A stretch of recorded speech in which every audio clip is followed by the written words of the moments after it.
How do we understand evolution today? How do we understand human psychology and human spirit today? And when we check those against the backdrop of the developmental process of creation, revelation, redemption, God, Torah, Israel, a whole new Jewish theology is beginning to emerge.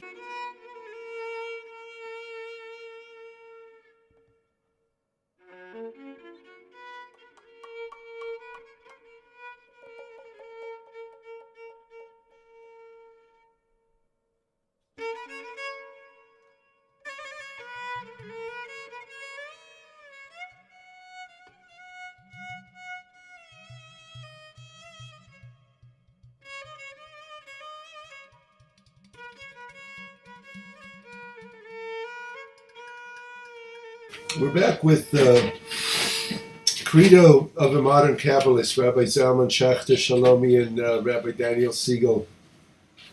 It's a fascinating discussion here of Franz Rosenzweig and how Franz Rosenzweig's philosophy and actually his own process, his own personal biography, influenced his own Jewish studies as well as impacted Jewish theology for modern times. And so here's Franz Rosenzweig's story, just to appreciate the background of his new theology, his book, The Star of Redemption. So he was a young German intellectual in the early part of the 20th century. In fact, he was a soldier. He was drafted for the First World War. And as a young intellectual, an assimilated intellectual, one of the modern Germans who took advantage of the emancipation and the new rights, the citizen rights that Jews were granted in Germany and France and in Europe, he was in constant contact with Christian, or you can say modern, the majority religion in Germany obviously was Protestant Christianity, and a friend was convincing him to convert to Christianity and become a full-fledged, upstanding Christian member of German society, which he was considering. It made a lot of sense. But he decided that before he actually takes that step, he was serious enough. He decided that he wanted to know enough about his own tradition, at least by comparison, before he takes that step. And he started studying Judaism. And you can guess what happened. Instead of converting into Christianity, he actually became more and more knowledgeable and more interested in his own tradition, and very gradually over time he became more observant. But observance wasn't the point, because as a philosopher he had a very deep analysis and engagement with Jewish tradition as a thought system and and as a faith. And he was able to encapsulate Judaism for himself and for his generation and for future generations in a beautiful way, which we're going to read about here, as it's brought by Reb Zalman in this book. One more anecdote about Franz Rosenzweig's work is that his seminal work, The Star of Redemption, was actually written in very tiny, pencil scribblings on postcards as he was a soldier in the front line, and he had a lot of time on his hands, and he would write his thoughts. He would be reflecting on life and faith and God and the universe and purpose and Judaism. And he wrote The Star of Redemption on little postcards that he would send home. And he, obviously all that material was kept and then later published. It's a great story. So let's jump into the text here. We're on page 20, subtitle, subchapter, God, Torah, and Israel. What he began to see, he is referring to Franz Rosenzweig, was a triangle in which each point was one of the words which I asked you to think about before. And this is earlier, Reb Zalman had pointed out that a very important triangle in Jewish thought is the following one: God, Torah, and Israel. Those three elements together are kind of summarize the entirety of you could say the constituent components of Jewish of the Jewish zeitgeist, really, everything. So it's God, Torah, Israel. So Rosenzweig was beginning to realize that as a very important triangle. Rosenzweig saw that there's a single reality which, when confronted from one angle, we call God. From another, we call Torah. From yet another, it appears as Israel, the people of Israel. But the being itself is God-Torah-Israel, or perhaps God, Torah, Israel in one sentence. In other words, what Rosenzweig is pointing out to is that, yes, it's a triangle, but fundamentally it's a unity, because these are not three separate things. We can think of them as three separate things, and the mind is inclined to categorize and label. But what Rosenzweig is saying is that really God, Torah, and Israel are only three different angles on a oneness, on one entity, echad. So from one angle, God; from the other angle, Torah; from the third angle, Israel, but we're looking at the same thing. How is it that we can know something about God? We can know how God has related to us. It's one way. It's empirical. It's in our experience. We can know God as God manifests in our own history. And the name we give those manifestations is what we call Torah. So you see the three angles, right? We can know God as God manifests in our own life. That is a direct experience of the divine, of godliness. We can know God as we see God in our history. That is Israel, that is the collective. And the name we give those manifestations is what we call Torah. So God, Torah, Israel becomes the three dimensions of one being.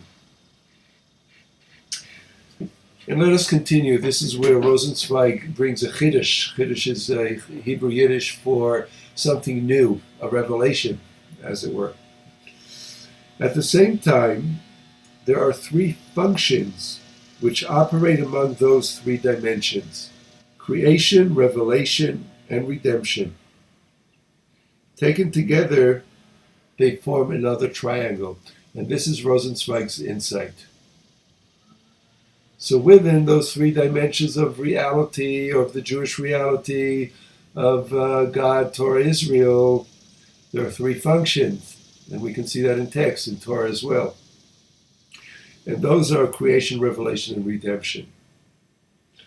Each of these three functions is fundamental to how we Jews, the people of Israel, understand and relate to God and Torah. They're in our davening all the time, in the daily prayer service, as it's in the prayer book. Our davening our prayer would not be worshipful if those functions did not run throughout what we're saying. So you can also look at creation, revelation, and redemption also as developmental stages or points in a journey, or a progression, right? There's some kind of functionality, some kind of dynamic dynamism that flows through from the beginning to the middle to the end, creation, redemption, and revelation and redemption. And that expresses itself in the prayer book as well, in Mariv and in Shachrit, in the evening prayer and in the morning prayer.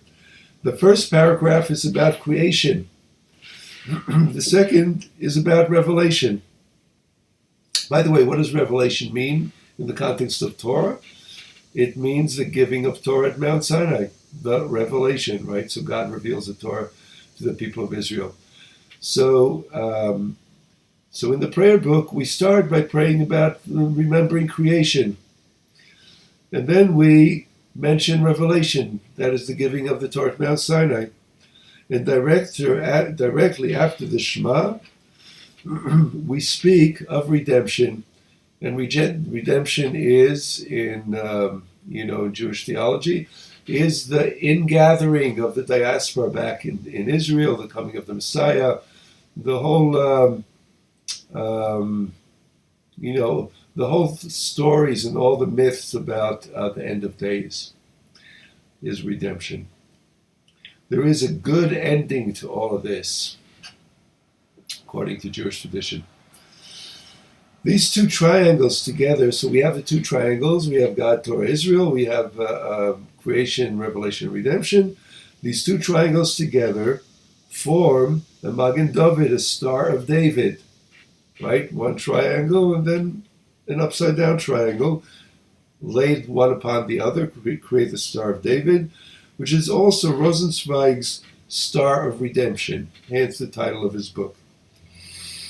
The pattern of creation, revelation, redemption is one of those deep structures about which it is our purpose here to ask questions in order to discover a contemporary credo. So you see how with Rosenzweig's contribution, what's emerging is a whole new theology, a whole new connecting of dots within Torah and tradition. But it's our task to elaborate, to analyze, to go in there, to ask questions, to check it against our reality, to check it against other maps of reality. How do we understand the universe today? How do we understand society today? How do we understand evolution today? How do we understand human psychology and human spirit today? And when we check those against the backdrop of the developmental process of creation, revelation, redemption, God, Torah, Israel, a whole new Jewish theology is beginning to emerge. That resonates with our kishkis because we're creating it. So that was Rosenzweig's very special contribution. We will further look into actually an even broader theology, which has more than 6 points, in fact has 10 points. And that is now based on a template, an ancient template, that has been, has surfaced, has been around through what we know as Kabbalah. And those are the 10 Sefirot. So when we come back again next week, we're going to look at